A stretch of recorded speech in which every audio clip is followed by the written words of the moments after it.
Good evening, everybody. Good evening, sir. Welcome to week 2 of the amazing journey from Exodus to Ingathering devotional, and we're really excited about this resource. I can't wait. They're in the mail, so you should be getting them as soon as you can get them. It's now it's up to USPS, and they haven't shut down the mail, so you should be everyone should be getting them. So just in case you haven't seen it, this is what the devotional journal calendar. This is what we call the DJC. That's what this looks like, spiral bound. And so what's really cool is like on week 2, because we're on week 2. You've got your month, your brand new month. That's where we are at right now. You have that, and all the projected dates are in alignment for this month, because we're in alignment with the fixed calendar. Someone suggested it was the first time in history since Jesus. I don't know, and I haven't really researched that. I don't think that's possible, but we are in the same day calendar as Jesus, when he walked, when the Passion Week, and the Exodus from Egypt. So that's kind of interesting, especially when you start. We were talking about the various prophecies about this virus being lifted on or around Passover or during Passover. And so anyway, so week 2, but here's what's really cool. Because of the way we see, you can have it like this, as well as, have it totally flat on the table. It's very convenient. I really like it. It's I don't know. I'm starting to use it. Obviously, it's brand new, and it's very ergonomic. I like the box that it's going to come in. The box that it's coming in looks good. It's in a box, yes, yeah. And do we get the watch and the knife? No, you don't get my shekels. You don't get my knife, my flashlight, or my watch. I told you people were going to expect that. It's part of the package now. Shucks. I don't know what you're thinking if you thought that was part of it. And and then you've got then of course the field manual if you got the excursion pack. And I did find one little error. We didn't emphasize this scripture passage like it is on the devotional, but that's the only one though. But so we are going to start. It's on week 2. Everyone doing good though? Everyone doing good? Yeah, awesome. All right, so here we are. It's week 2, and the weeks start on Sunday. And it covers between now and Saturday, and you'll see as you'll get the Torah portion for this week as well. This week it's called the inheritance of sonship, and it's based on Jeremiah 7:22 through 26. And so hopefully eventually we'll get to the point where other people can read, not just me, but however you guys want to do this, here we go. So this is going to cover the March 29th through April 4th. And don't forget, on the 10th day, which is going to be Saturday. Is that true? That's too soon, isn't it? Let me check. Oh, it's true. So that's right. The 3rd and 4th. Yeah, this Saturday, it'll be the 10th day of the month, of the biblical month of Abib. So on the 10th day, we're going to select our Passover lamb. On the 10th day of the month, which is going to be this Saturday, Israel was to select and pick either a goat or a lamb without blemish, and then they examined it for 4 days to make sure that it was without blemish and it didn't have any faults to it. And we're so this Saturday you want to choose Jesus of Nazareth as your family's Passover lamb. And then if you look at the accounts in the Gospels,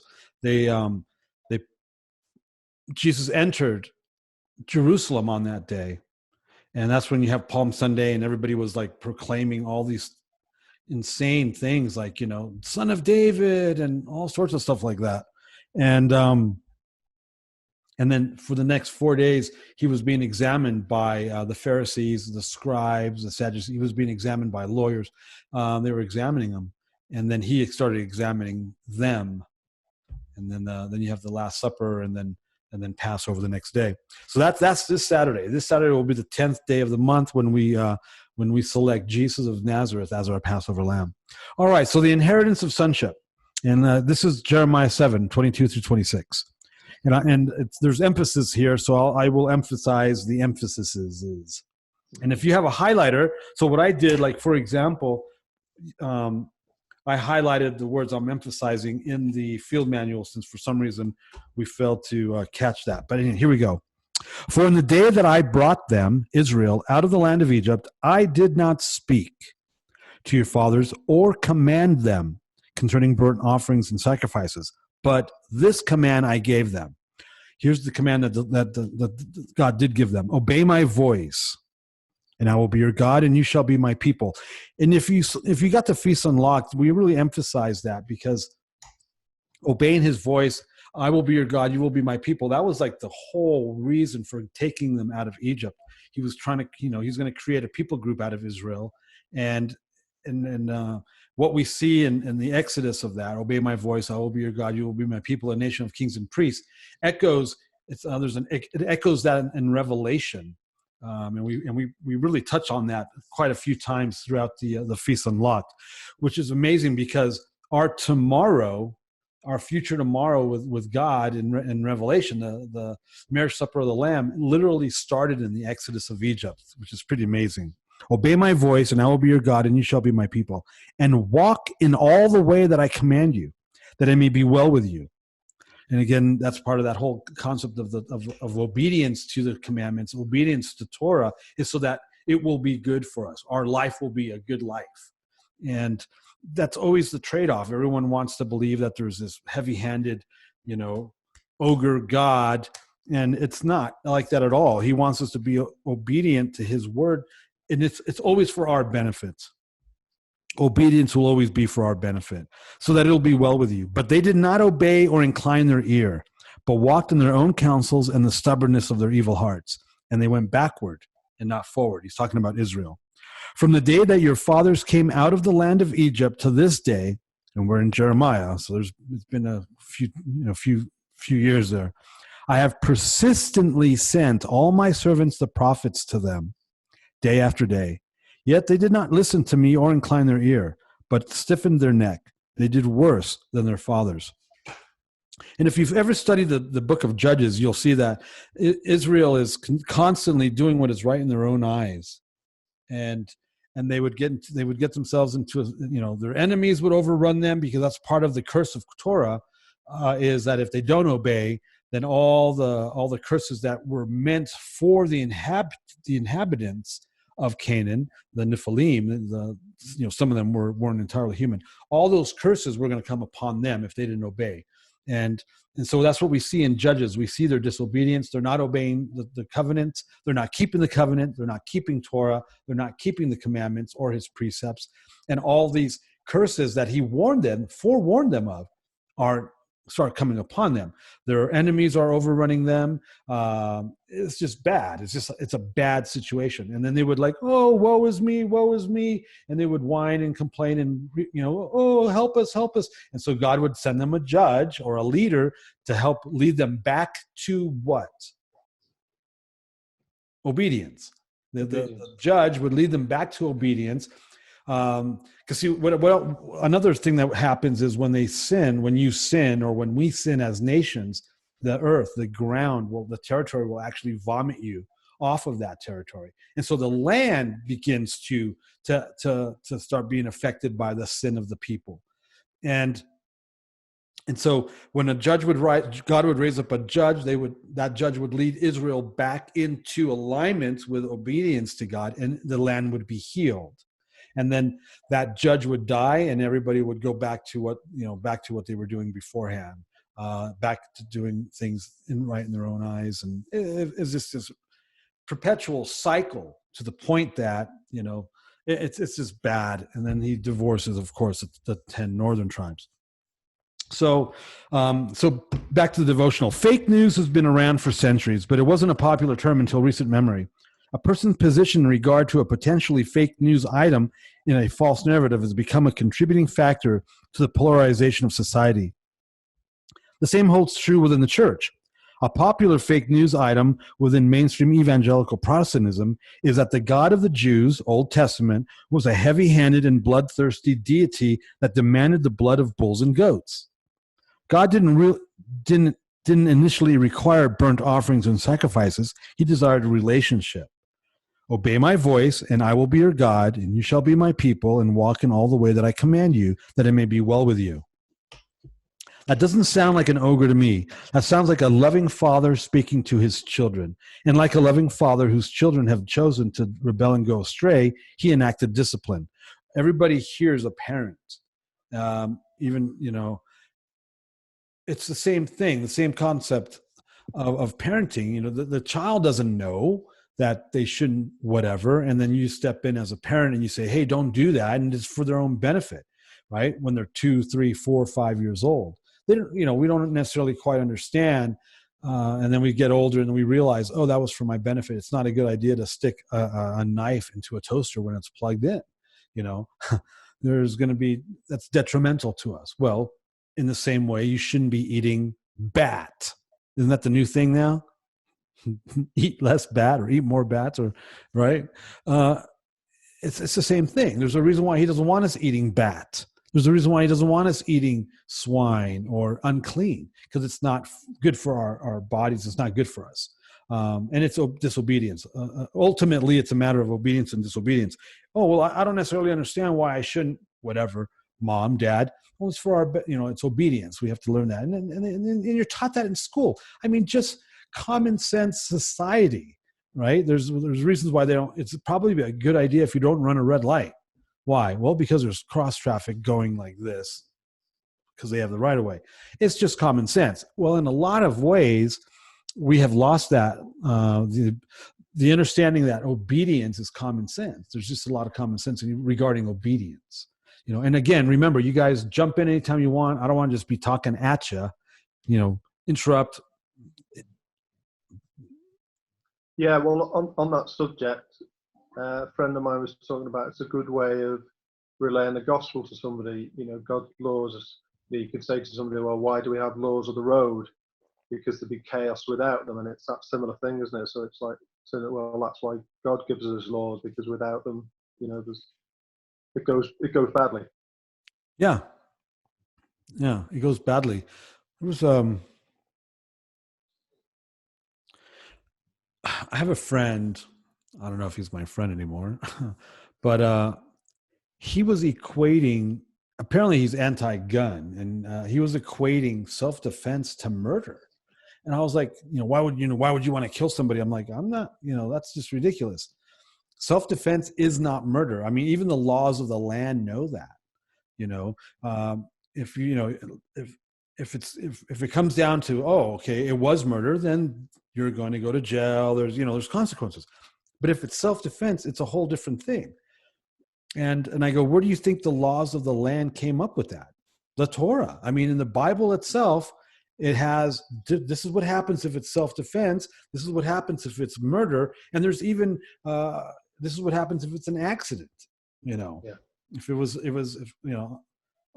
mistake, something that wasn't, and as soon as I brought that up, he was like, all right, I'm done. Because he can't argue with me when it comes to the Bible. And he knows that, especially the Old Testament and the law.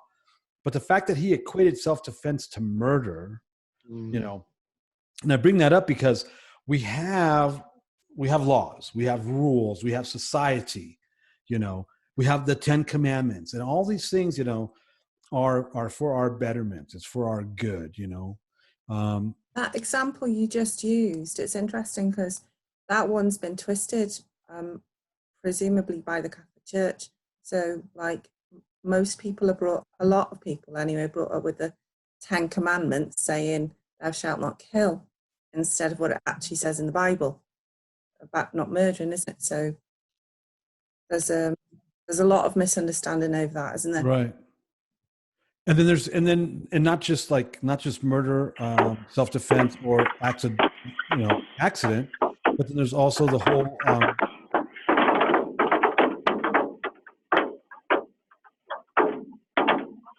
Are you hearing that? Interesting. Is that hail? No, that's But it's just fine. rain inside my truck. I was about to say something, so Oh. muted my mic. I'm still singing in my car. Oh, Okay. sorry. Well, we can see that. I just was, what's that going on?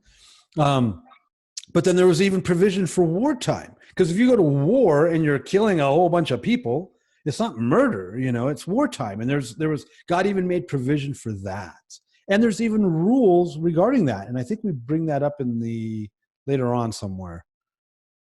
I think so. We bring up some rules of war. Yeah. And even the trees, he even takes the trees into consideration. So yeah, I mean, it's not like God's doesn't know what's going on or how this stuff works. There's rules, there's laws, and it's not all just one blanket thing. So, and in the same way, God put, there's discipline. God's enacting discipline to children who rebel and go astray, right? And that's what we're mentioning here. So the Jesus parable of the prodigal son paints a beautiful example of this in Luke 15:11-32. The dishonoring acts of the prodigal son didn't change his father's heart toward him. The father wasn't to blame for that. The father wasn't the one to blame for the rebelliousness or the acts of disobedience by the prodigal son. Then we talk about Jesus here.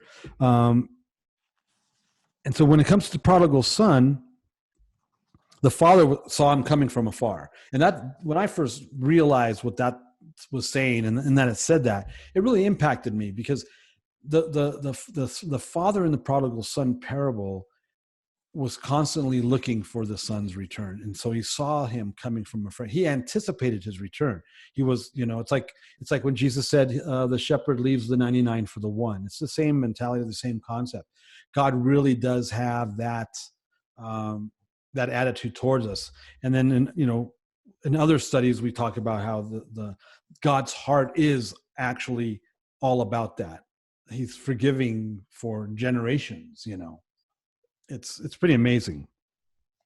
And then the verse is, but while he was still a long way off, his father saw him and felt compassion and ran and embraced him and kissed him. The night that I got saved in Guatemala, my uncle's church was hosting a healing ministry from San Diego, California.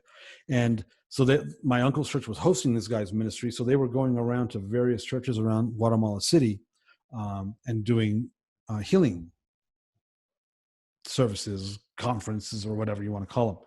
And so the night I showed up on a Sunday night, and on Wednesday night they were going to be at it was called the Prince of Peace Church in Zone 1. So this is pretty much downtown Guatemala City, in an incredibly poverty-stricken neighborhood. And so we went. The place was packed. A lot of indigenous people there, not just a lot of the Indians, the Mayans. A lot of poverty. And so because the guy was from San Diego, he spoke English. I didn't need an interpreter, and so I heard him speak. I actually remember something that he said that night, and this is over 40 years ago.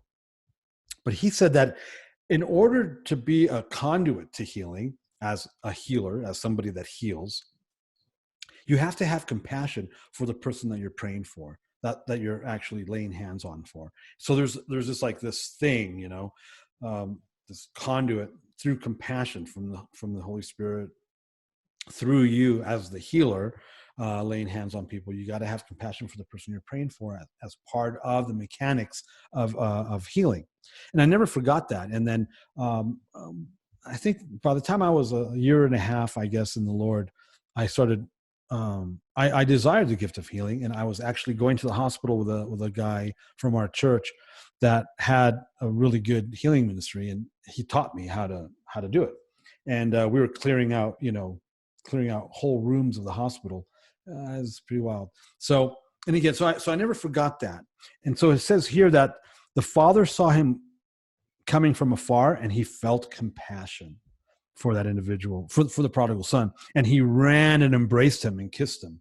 I mean, come on, that's awesome. Have you guys seen that meme? A picture of like a woman embracing Jesus, and it says like the first day in heaven. It's like she just got there. It's like this really amazing image. I posted it a while ago. Maybe I should post it again and show it to you guys. The prodigal's father saw him. What's that? Yeah, they'll post it. Yeah, great. The prodigal's father saw him coming from afar. His father was anticipating and awaiting his son's return. Now, take a look at the prodigal's heart toward himself. Is it possible for our sin, our heart attitude, to be stronger and more powerful than our actual identity in him? Take a look at the prodigal's heart towards himself and how it mirrors our hearts sometimes with what we declare about ourselves, about himself, and what the prodigal declares about himself. I will get up and go to my father and will say to him, Father, I have sinned against heaven and in your sight. I am no longer worthy to be called your son. Make me as one of your hired men. I see that a lot in people. They have this really low self-esteem. They see themselves in a really bad light, because I mean, life beats you up. I mean, when you're not in obedience, God frustrates all your plans. Life beats you up, and it kicks your butt. Your relationships, your marriage, your kids. I know people right now that, that are ended up getting divorced and they're disenfranchised from their kids and they have very little to no fruit. And they're older than me. They're in their 60s, and it's like absolutely tragic. And it's just like this one thing after another. And depending on how diluted you are will determine to what extent you just lie to yourself about yourself, and everything's good. But if we don't, I am no longer worthy to be called your son. If we allow our sin, our disobedience, our rebellion, if we allow all that stuff to take control. I mean, the enemy is always looking for a way in. He's always looking. He only needs a toothpick size wedge. The width of a toothpick. He needs very little to worm his way in. Jesus says he doesn't have any power and authority. He took all that power and authority from him. So the way Bill Johnson explains it is all he can do is, and he's looking for someone to go, what? Huh? And listen. See, because when we start listening to him whisper, that's how he gets his authority, because then we give him our authority, and then he can go and come in and start doing stuff. Well, I am such a horrible son. I'm the worst Christian. My sin and blah, blah, blah, whatever it is that we do. We don't want to give the enemy that type of stronghold. We don't want to give him that type of foothold into our lives. And the prodigal son was thinking that about himself, that he wasn't, worthy, no longer a son. And that's a rough one. You don't want to get to that point where you're thinking like that. The number one reason why I think, and I've seen it a lot, that one of the number one reasons people have a hard time repenting or coming back to the Lord or getting back into right standing with the Father is because they really do believe the lies that they've been told about themselves. And so they don't think they're worthy or anything like that. So he didn't believe that he was worthy or to be called his son. So he wanted to be a hireling. Just bring me on as a hired man. Is it possible for our sin, our situation, or our heart attitude to be stronger and more powerful than our actual identity in the Father? Because we're sons and daughters. In the parable of the lost sheep, when the sheep was found, the man calls his neighbors to rejoice with him. In like manner, the prodigal's father begins the celebration by reinforcing his son's true identity and his inheritance in his sonship. Bring out the best robe and put it on him. Put a ring on his hand. Put sandals on his feet. And bring the fatted calf. Kill it and let us eat and celebrate. For this son of mine was dead and has come to life again. He was lost and has been found. And they began to celebrate. There's so much about identity that we need to understand. A lot of our identity is based on all the wrong things. We listen to the wrong thing. Remember that we were talking about like fake news? One of the fake news about Jesus was that he was from Nazareth. He wasn't. And because he was from Nazareth, he can't be Messiah then because he has to be from the city of David, Bethlehem, And there's actually a church denomination out there that pushes the agenda that because Bethlehem is in occupied Palestine, Jesus is Palestinian. And they push that. And it's one of the biggest denominations out there. And that's impossible, because if Jesus is Palestinian, he can't be the son of David. He can't be Messiah because he's not Israeli. So anyway, it's just a mess. But identity, I mean, Israel had the huge identity issue. And we talk about that in the book later on. When they left Egypt, because they weren't a warring people. They were not a warring people. When they left Egypt, God led them out of Egypt the long way around to avoid a potential fight with the Philistines. Just in case the Philistines picked a fight, and Israel became afraid and ran back to Egypt. So to avoid that whole mess, God led them out the long way around to avoid a fight. But he had them dressed in battle array, regardless. Okay, do you see that? He has them dressed for battle, but takes them the long way around to avoid a fight because they weren't ready.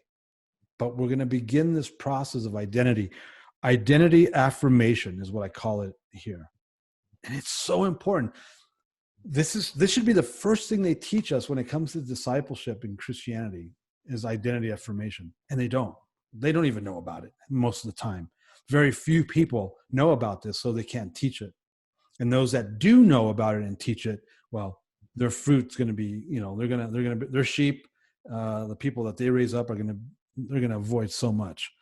But identity affirmation, even though he's going to take them the long way around to avoid a fight, he still has them dressed in battle array, because that's part of the process of identity. It's part of the process Israel's going to have to go through. Because if you look at the big picture, right, they're going to have to fight Nephilim. They're going to, whether they like it or not, they're going to have to physically fight to capture and to grasp, get a hold of their prophetic inheritance, the promised land. There's no way around that. And that's not something that we're taught. We're not taught as Christians that we have to learn how to be warriors and battlers and soldiers, and that there's warfare, and that there's an enemy of our soul out there, principalities and powers in another dimensional realm, in the spirit realm, that want us to take us out. And they don't tell us that, let alone teach us how to even deal with any of that. Here's one of the things that I tell. So when I find out that a couple wants to get married, Joe and Susie want to get married, and they're in love and blah, blah, blah, and they want to get married. You know what I tell Joe? I'm like, oh, so you think you've arrived, huh? What do you mean? He goes, you're making the decision by wanting to marry this girl. You're telling the spiritual realm that you're ready to make the transition from disciple to high priest. What do you mean? Well, as a husband, you're taking on the role of a high priest, because you're now going to be responsible for this other human being's spiritual health, welfare. So, no, Joe just wants to get laid.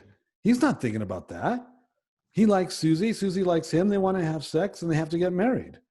He's not thinking about the transition from disciple to high priest that he's proclaiming by wanting to marry this girl. And so, since they're not told that, since they don't understand that, and no one's telling them that's what he's doing, what happens? They get married, and they start experiencing things they've never experienced before. Why? Because the enemy is coming at him now. He's graduated. So now whatever he was experiencing down here as a disciple, that warfare has now increased. And now he's being attacked at this level now, because he's now this guy that he doesn't even know that he is, or that he's declared. Or I can confirm I've never heard that from anybody. Does it make sense? Oh, absolutely. Yeah. Never heard that forever. Isn't that weird? It That's is. weird. Yeah, it is. Yeah. the Lord actually gave me that revelation. I don't even think I heard it from somebody. I was just like, oh, look, 1 + 1 = 2. You're going from disciple to high priest, whether you know it or not, whether you're prepared or not, and whether you even understand that or not. And the enemy, see how many times do we read about in the Bible that something is happening to Israel and they don't know why it's happening, and it's connected to something like in their past. It's connected to something that happened 200 years ago. It's connected to some vow that somebody made over there. It's connected to some sort of like something. That's the playing field we're in. And no one has told us that. And we don't understand that, And because we've never been told that, we don't understand that. We don't understand why things happen the way they happen, And you can ask, Spencer is a personal friend of mine. I've known him for a while now. We met like in 2004.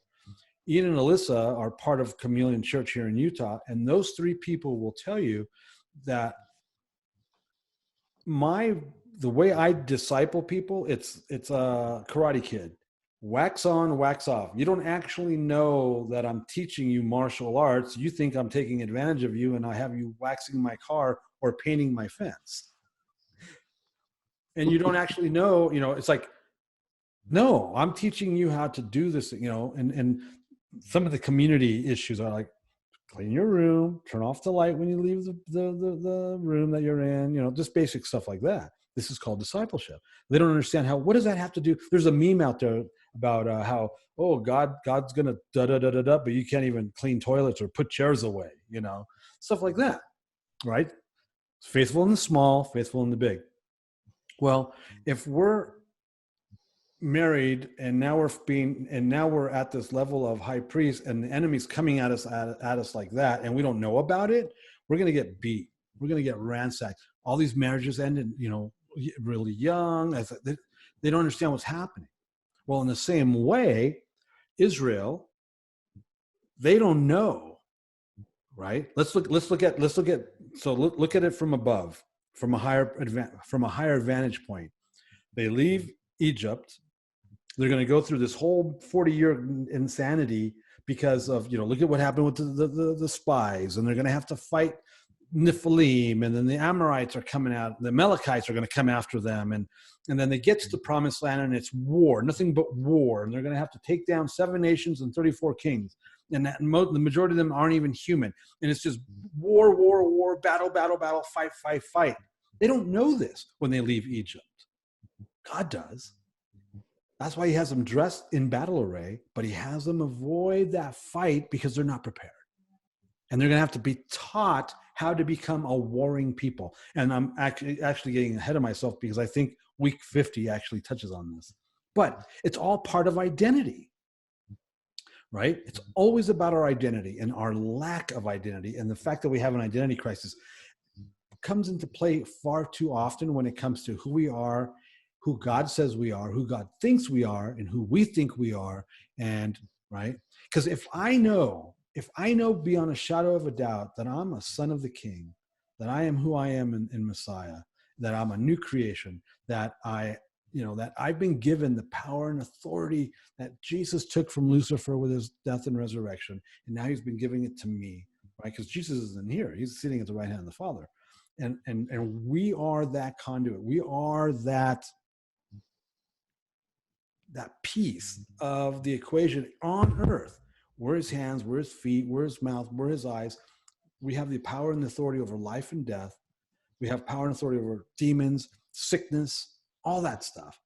If I know that about me, I'm going to process information differently than the guy that doesn't know that about himself. Does that make sense? That's why identity is so important. So the Father, bring out the best robe and put it on him. Identity. Put on a ring on his hand. Identity. Sandals on his feet. Identity. Bring the fatted calf, kill it. Let's celebrate. It's all about identity. All those are identity factors of him being the son of that man, not a hired hand. Identity affirmation. It's everything. Our Heavenly Father is constantly championing us to the naysayers and constantly affirming us to ourselves if we would only listen. But they did not obey or incline their ear, but walked in their own counsels and the stubbornness of their evil hearts and went backward, not forward. So if we're not listening to the Lord, we're listening to ourselves and or the enemy. And most of the time when we're listening to ourselves, we're listening to the enemy because that's how the enemy is working, right? So if we don't incline our ear to the Father and walk instead in our own counsels and in our own stubbornness of our evil hearts, we're not listening to the Father. We're listening to ourselves and or the enemy, or a combination of both. Leading on our own understanding, the practical realm, which we're going to talk about later. What do I call that? The dimensional realm of practicality. We're not listening. That's listening to everything but what you're supposed to be listening to. Peter's walking on water, and he decides to submit. He lets go of his spiritual authority when he sees a wave coming, and he starts thinking, "Oh, I shouldn't be able to walk on the water, even though he is. There's a wave coming," and then he starts sinking because he gave up the authority. But he was literally walking on water. It's that whole, again, it's renewing our mind, right? Be transformed by the renewing of our mind. Transformation by the renewing of our mind. Transformation by the renewing of our mind. Isn't that what it says in Romans? We're transformed by the renewing of our mind. How do we renew our mind? Well, the Word of God, interactive relationship with the Holy Spirit, fasting, prayer, and we start, right? It's the mind of Christ, putting on the mind of Christ. And when you put on that mind of Messiah, then you start seeing things differently. You start hearing things differently. You start, that's the key right there. You start processing differently. That's where, when you start processing these things differently, that's when you're okay. And it's like when you're lost in the woods and you're trying to get through, and you can't see the forest for the trees, and all of a sudden, you finally make it into a meadow or open space. Right? Well, you're putting on the mind of Christ, you're transforming your mind, renewing your mind, living sacrifice, you're going through all the mechanicals, and then eventually, okay, now I'm starting to process stuff based on this information. And it's processing, it's learning, it's that whole new creation thing. That's how we start understanding this kingdom stuff. Because, right, the kingdom is of heaven. It's not of this earth. And in order to access that kingdom and that kingdom mentality and the fruit, and we start doing the things of the kingdom, is that transformational process out of this realm. So we have to break out of this realm and start functioning in that realm. And it's discipline. It's like that athlete. Man, remember Paul's talking about the athlete. You gotta figure this stuff out. So, and that's how we go forward instead of backwards. Questions? Insights? Quick question. Well, Alan, I was just go ahead. No, it's okay. You go. Well, so Alan, just when you're talking about identity, the word that keeps coming to mind, like when you're talking about that ties in with that, to me, is preparation. So they were marching with their armor. They were ready for war. Like when you're discipling people, like it's identity, but it's also preparation. You're teaching them things that they're going to use eventually, just like you talked about parents, everything else, and that discipleship and praying and fasting and, managing your money, et cetera, and right thinking and getting those perspectives in. A lot of it, to me, it's preparation, discipleship, and, it all ties together. Yeah, and Ian and Alyssa would be good people to regarding that, to touch on that, or to whatever, because they've been with us here in community for over 10 years.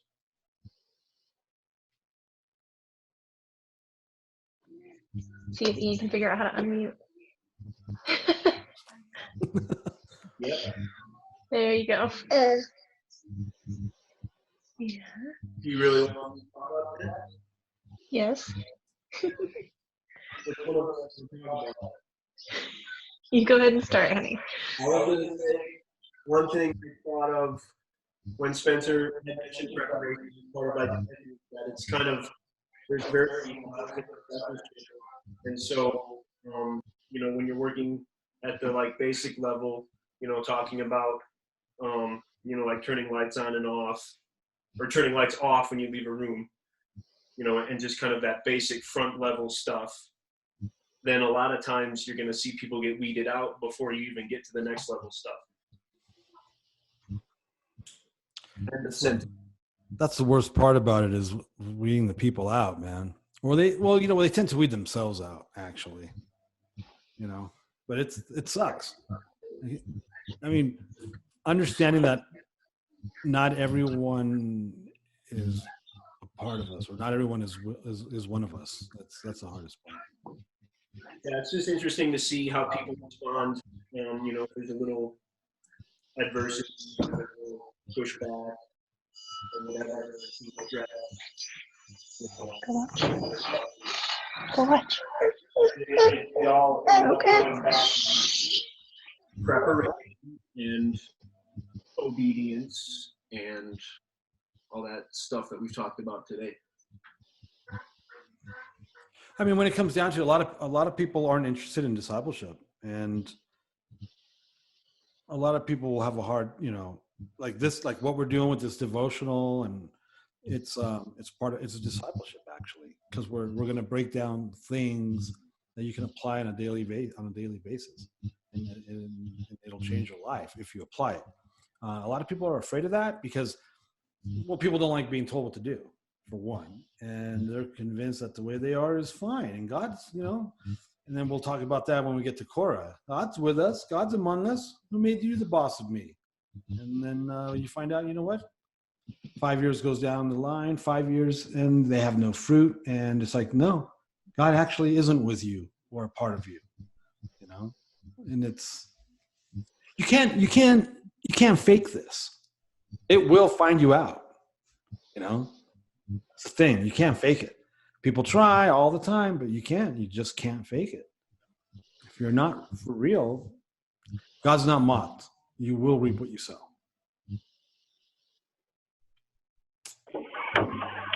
Yeah, and with that brought up, it kind of reminds me of just the short-sightedness of people, and they don't want to go through a little bit of work to achieve their goal or whatever. They think that there's this goal there, and they can just snap their fingers and it happens. And it's like that's not how it works. There's a process.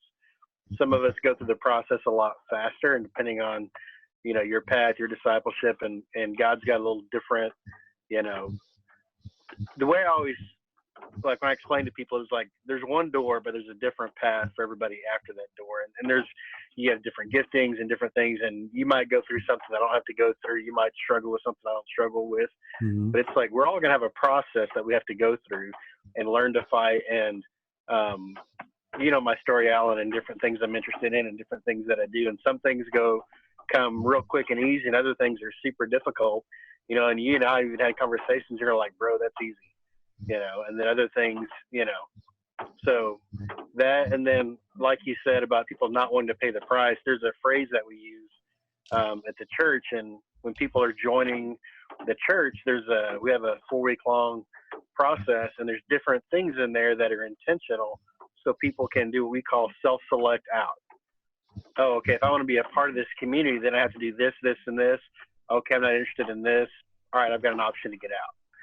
And it's amazing how many people won't. And I love my church. I love the people I work with. I love the people that I serve, and I love our community.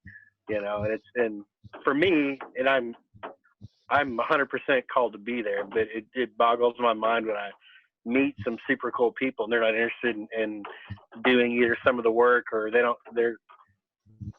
I can't see the value that they're missing, and I can't see the way they're seeing it. Right.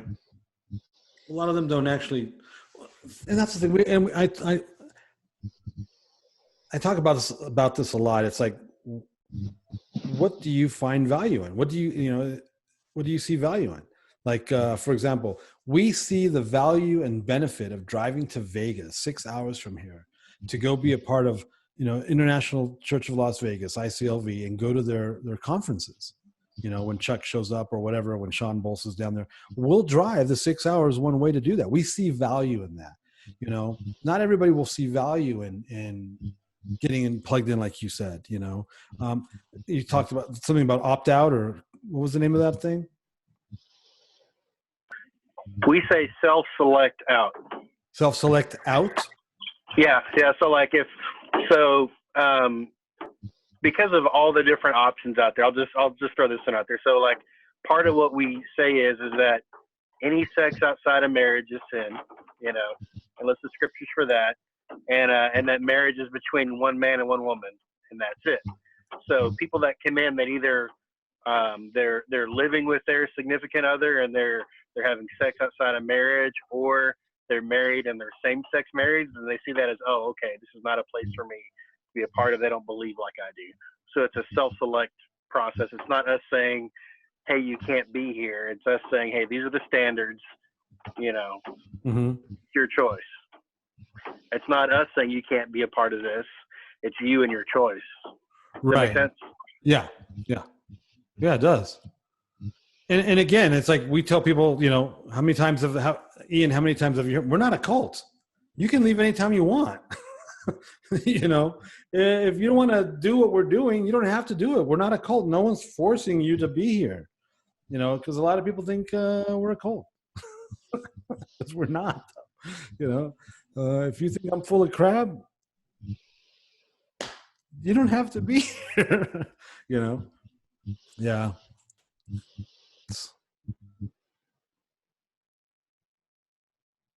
I see a benefit in community and walking in covenant and being accountable to people, Yeah, I was about to say, right before you said being accountable to people, the thing that I value, like when I see you going down there, part of that to me is even people, no matter what kind of leadership level you're at, the people that I want to work with and people that I'm connected to are submitted to authority on some kind of a level. You know what I'm saying? And you're not hanging out with Chuck every Sunday, but when you get the opportunity, man, you're there, and that's on your own dime. And from what I understand, I don't want to mess your story, but the last time you went, you guys drove all night, or maybe it was just one time you went. You guys drove all night, went to the conference, slept in the car, and then drove back. You didn't get a hotel. It was, you made the trip at great personal expense, and it wasn't easy, Yeah. And so because you saw the value, you made the sacrifice. Yeah. Well, it's like you said before, I'm the guy that goes to a really bad demonic church until God tells me I can leave. Oh, man.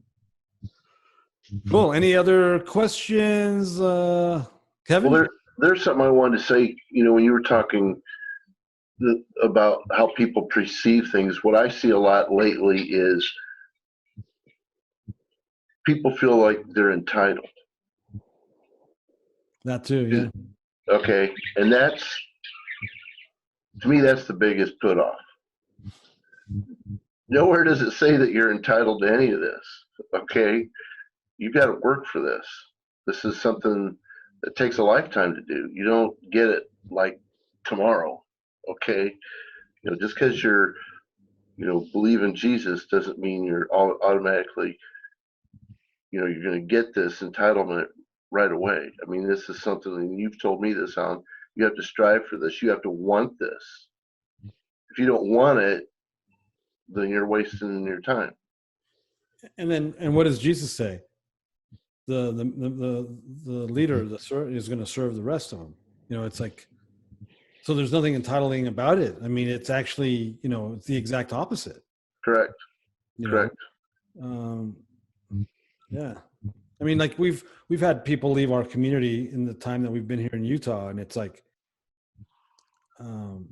it's not like, oh yeah. No, man, you stress on it. You stress on them. You stress on what the choices they've made, the choices they're making. You stress out on what's their life's going to be like. It's not like a good shepherd gives his life for the sheep. There's nothing entitling about that. We're the ones that are standing in the gap. We're the ones that are putting our necks out to be chopped off. Well, and to your point earlier, the leaders are the ones, you know, when you're in a battle, when you're in a fight, you're targeted first. I mean, there's stuff going on that they may or may not know. Right. There's a lot of stuff people don't know, you know, and it's just, you know, I didn't ask for this.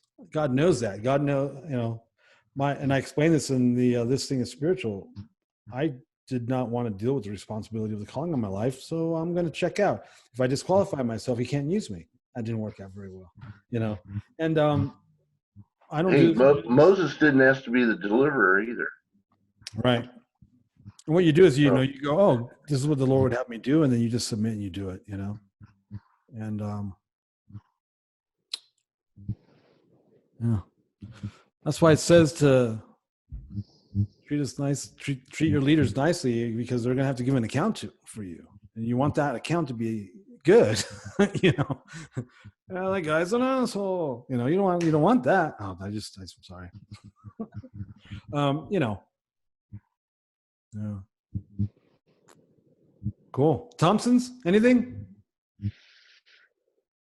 It doesn't matter really, but I just when you were saying being dressed in battle array, that kind of, I didn't remember that bit, but is you know, when they have to like get information and all the standards and that, is that part of like battle training? Yeah, and that would come later, like way later than when he would have them do that. But yes, that's part of it. And they had their own colors. Each tribe, they had their banners, they had their insignias, what's the word? Their colors. Their symbols and their standards. Yeah. So like if you The think the flags are actually called standards. Yeah. Yeah. So if you think of knights and regiments, they had different standards, different type of flags, so they knew they would be a part of, and they would follow those. And yeah, that would come later. And yeah, and it was and Judah went first.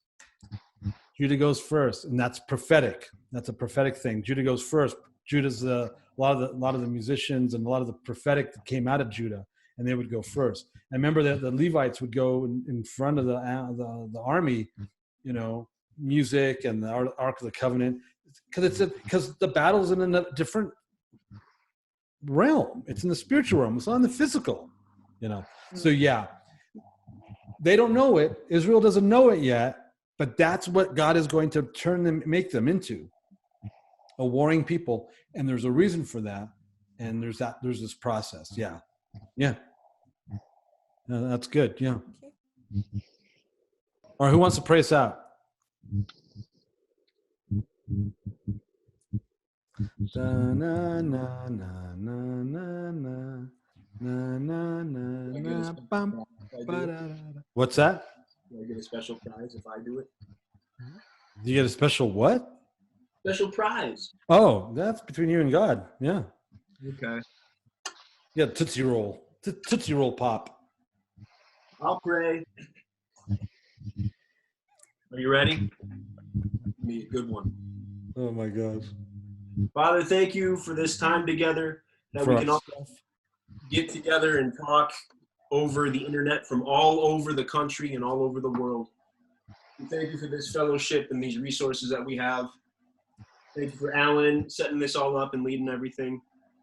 Father, we ask that you would speak to us through this journal and these devotionals and these meetings, that we can sharpen each other and learn from each other. And that's it. In Jesus' name, amen. Amen. Amen.